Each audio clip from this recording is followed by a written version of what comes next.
Welcome, everyone. My guest today is Lead Analyst Logan Mohtashami to talk about inflation, mortgage rates, and Trump as we head into the new year. Before we begin, I want to thank our sponsor, Trust and Will, for making this episode possible. Logan, welcome back to the podcast. It is wonderful to be here, Sarah. We have the last big economic report of the year, and everyone's calling it quits and going to be enjoying the holidays, for at least on the economic side. Of course, we're going to have existing home sales come out, but the CPI inflation report came out, and boy, was it interesting. Okay, well, let's dig in here because, of course, you have to bring out your mug that says labor over inflation. Oh yeah, you know what? The mug's is in the kitchen, but you know what? It's before the report came out. For any of you that like charts, probably don't like charts as much as I do, but if you look at the last few months, the 10-year yield has just been in range back and forth. And for those of you that are part of the Instagram family, got millions of people now coming out there, back and forth, waves and channels. So the inflation report came out. The headline was a miss. It's 10-year yield waterfall dive. And I'm saying this, there's a waterfall dive, and I think we got down to 411 last time I checked. There's all this talk about Japan and all this stuff with the bond yields, but we came down here. What it's done is brought mortgage rates to a point where we are less than 10 basis points away from the yearly low. So inflation has been picking up all year. In some cases, people would say the Fed hit their targets around 3% at one point. But this one, the rents were decelerating. Now, I would say there's a lot of people that say this number is not correct because there's not a lot of inputs in it. And we always say that the rents were not counted correctly anyway on CPIs, but there's enough disinflation there that the bond market just went with it and didn't reverse course quickly. So here we are, inflation, a little bit above target, but mortgage rates are near a yearly low. So it makes sense if you take the mug out and say labor over inflation on this premise. So, but I want to know what you think about this number. Do you think these are trustworthy numbers? I don't trust any number that's part of this government shutdown, but it's a trend, right? We've a little bit of growth. It's not breaking out anything, but the rent disinflation has been here for some time. The CPI has just been lagging. Right. This one was a little bit more aggressive move. That's, in time probably gets revised up. But in any case, this wasn't the breakaway inflation that a lot of people worried about. Again, if you look at the history of inflation data post World War II, World War II was inflationary. The stagflation period of the 1970s were labor force growth, demographics, oil prices, everything back then.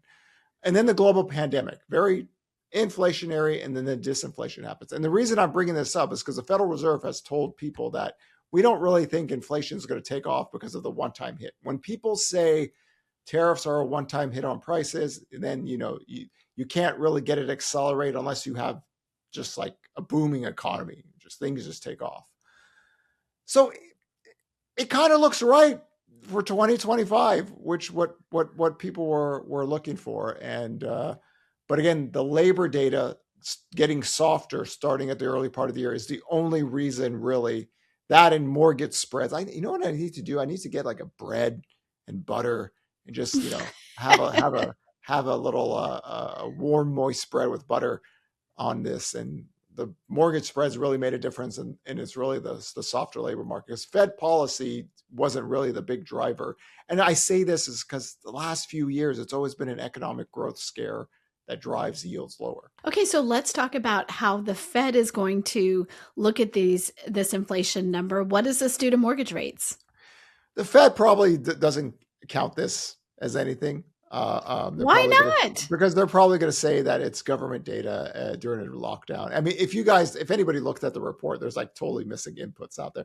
It's so funny. I always bring out the line of the CPI inflation on X, and there was no line in October, so I don't think the Fed's going to put too much weight in it. But our last podcast, we said that the Fed's not too terrified about the unemployment rate rising. One day after the report, Fed President Bostic comes out and says, you know what, I'm not worried about the labor data.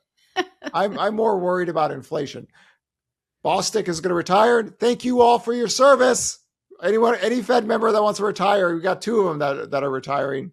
Goodbye now. But in this case, as crazy as this year is, making adjustments to Godzilla tariffs, everything kind of looks right with where the 10-year yield is. I thought the bond market did a really good job this year of trading accordingly, where in 2023, we tested the Gandalf line. I was like, well, we really shouldn't break below this 3.37 on a 10-year yield unless we're in a recession. Last year, we broke the Hodor line.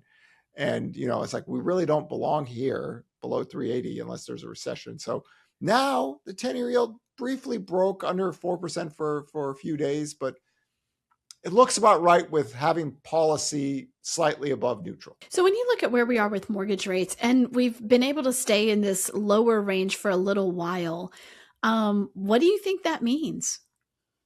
Well, it's very simple. The closer you are towards 6%, the better the demand curve has gotten.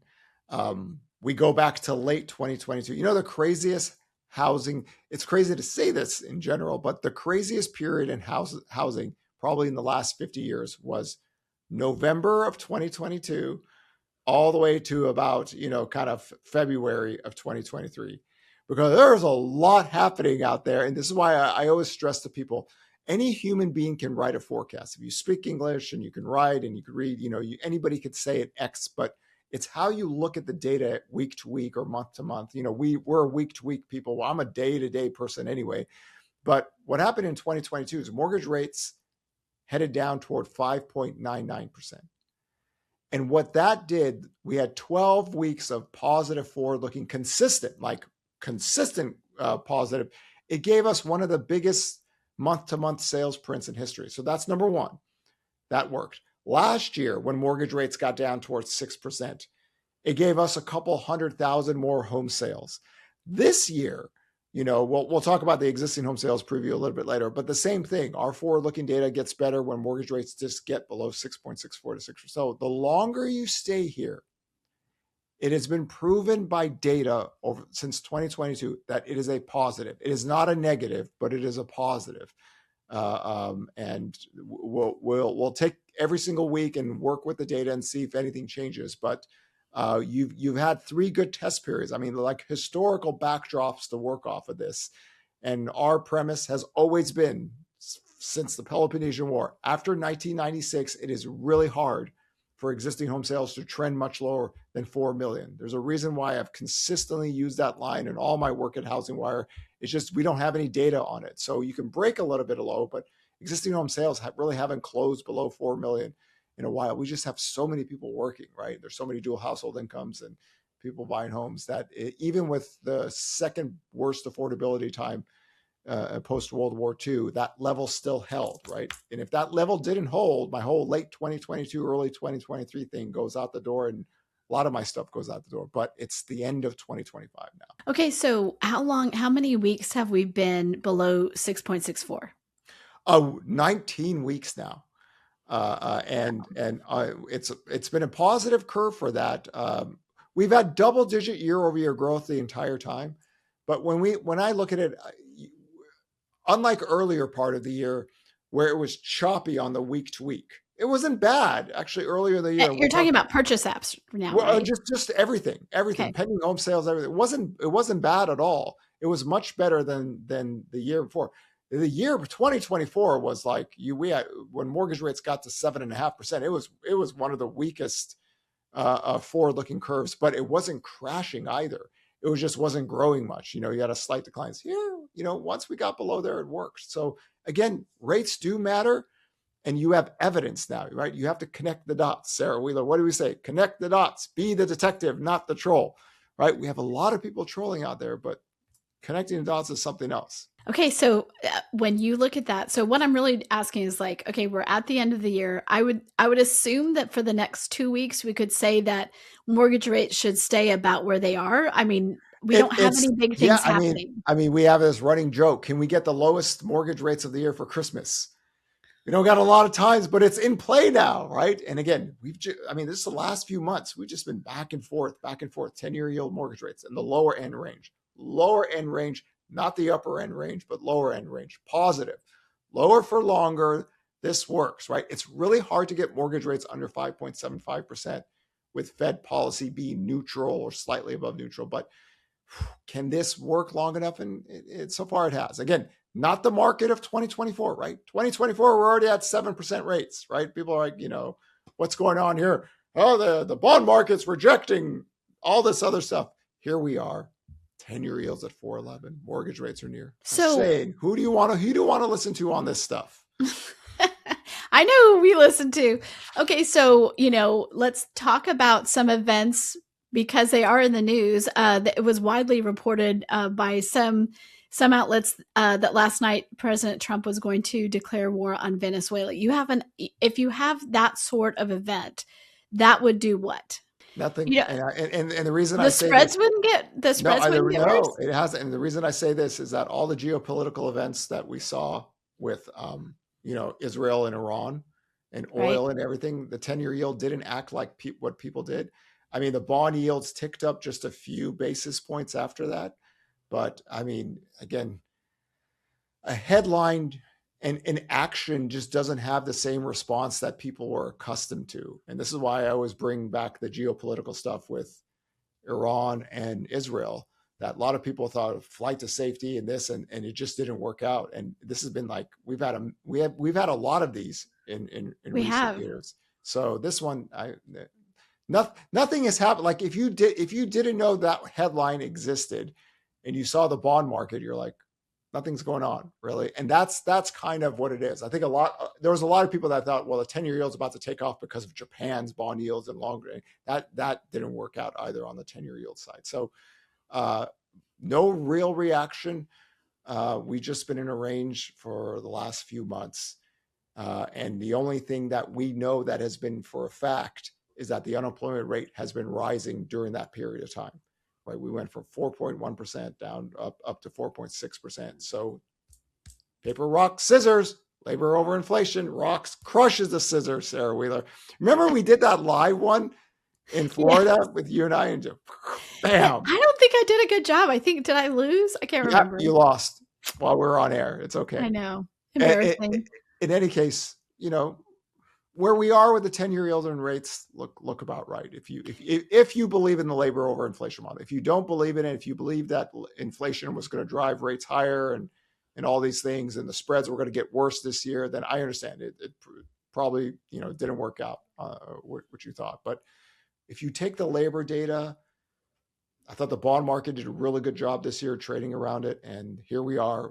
Maybe we get the lowest rates before Christmas. That'll be great. I'll wear some Christmas stuff and we'll have some fun with it. Fingers crossed. That would be the best case scenario. Trump talked about lower rates last night. He had just a couple of things that he said about housing, and basically one of them was like, the next Fed chair is going to bring in lower rates, much lower rates, I think is what he said. So would love to get your take on like what can Trump do between now and the next Fed president, and what do you think about those remarks? He was interviewing Waller, and there's a lot of people that just, markets would love Waller just because they know that. Trump, I think, just feels better if he has one of his people in, but I think there's enough people around Trump, and really it's Treasury Secretary Bessent, that could tell him, hey, listen, if you pick this guy and the market goes against you, which I always question about the market going against you anyway, but hypothetically, let's say Bessent said, if the market goes against you, you can't fire him. If you pick like Hassett? If you pick a Kevin Warsh or a Kevin Hassett and the markets just don't, respond well, you can't just say, okay, you're gone, right? I don't know if there's like a clause that they have with Trump saying, oh, listen, if the market doesn't like me, I'll quit. But in any case, Waller would be the safer pick if he wants that. But we'll see. We'll see. Let's talk about all the things that Republicans have talked about this year. Getting rid of property taxes for certain states, taking the deduction to $1 million. I always tell people, the Republicans are really talking about housing when they say, let's move the capital gains up from 500,000 because that really disproportionately helps New York and California more than anything. So that's the thing. 50-year mortgages, terrible idea, but it's out there. Portable mortgages, don't think it works because you can't rewrite the contracts out there. In any case, there's a lot of stuff in housing. Why? If you go back in the last 25 years, right, when consumers are really unhappy, the great financial crisis, housing was a lot more affordable. Remember, housing was affordable back then. Right. Prices fell. There's a lot of inventory, but people weren't happy because the People were housing not market, happy. home prices were falling and foreclosures and bankruptcy. Here, we don't have prices crashing or anything, but people just aren't happy. What's affordability? Rates are elevated. So just my hypothesis is that the Republicans and Trump and everybody went around and said, if rates go lower and people are buying homes, they generally get more happy. The country gets happy because, what do you guys say? Home sales are rising. People are buying homes. And, what I always say, people buy homes, they have sex, they have kids, life, right? Life moves on. So when you're down here with these sales levels, similar to the 1980s, but the 1980s, early 1980s, the big difference, they had 2 recessions back then. Mortgage rates went from 18% down to 13%. Now that seems very elevated, but that each recession that brought rates lower, home sales went up, right? That's why I always like to talk about the 1980s to this marketplace, because when we look at it now after 3 years, it kind of looks the same. So they're really going for it, right? There's going to be housing reforms. There's going to be all this stuff. And we'll see. We'll see how that works in 2026. And we will be keeping a close eye on who he picks, because that is gonna be a big one. And it could be any day now. You don't know. It could be any day now. Could be after we do this podcast. Things happen fast. Yes. Okay, let's talk about those existing home sales, a preview of that.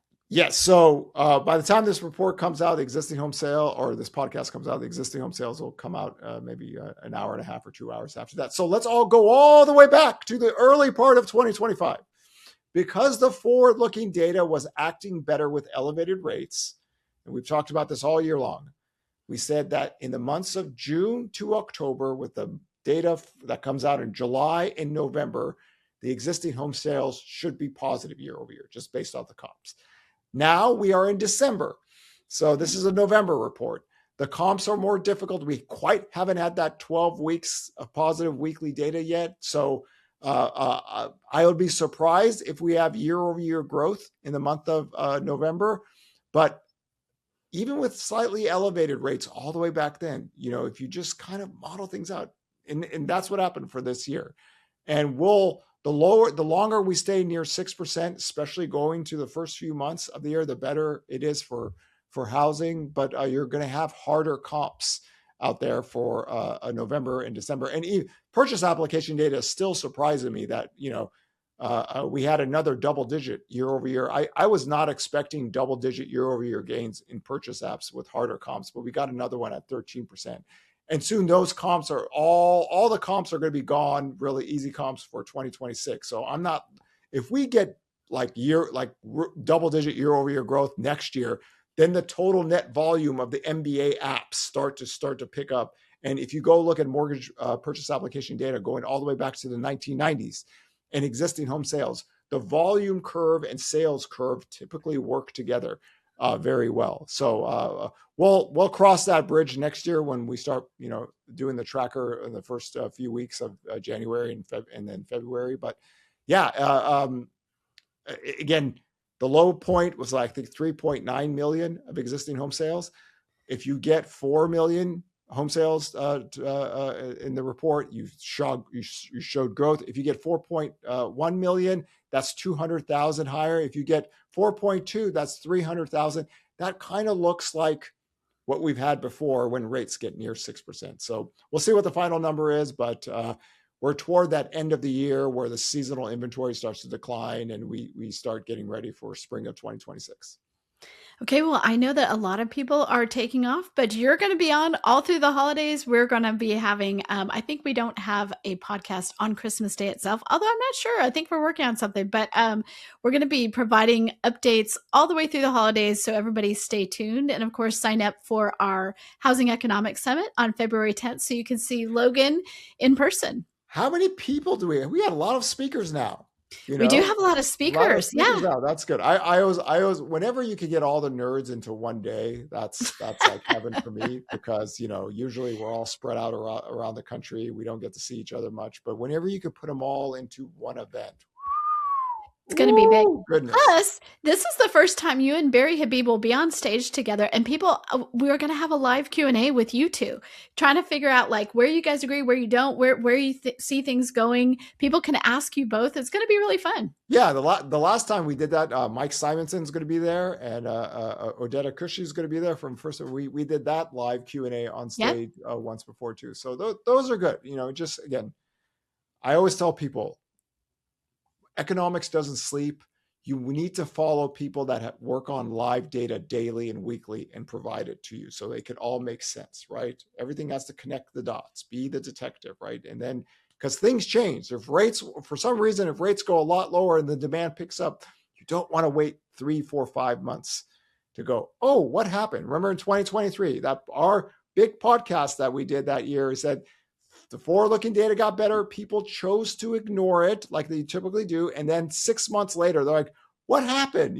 So believe in people that believe in models and show you the data and connect the dots, because great example for all the people that say it's not 2008. Those people are crazy. We got a whole batch of new kids out there that are worse than 2008, Right, they're saying it's going to be worse. It's worse. I mean, that we are, woo boy, we are taking it to another level. But these are the people that have been wrong for years. So what's wrong with their model? What are they missing that they're 3, 4 years of saying it's worse than 2?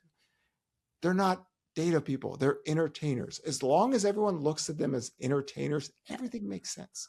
Logan, thank you so much. We will talk to you again soon. Thanks for being on. Pleasure.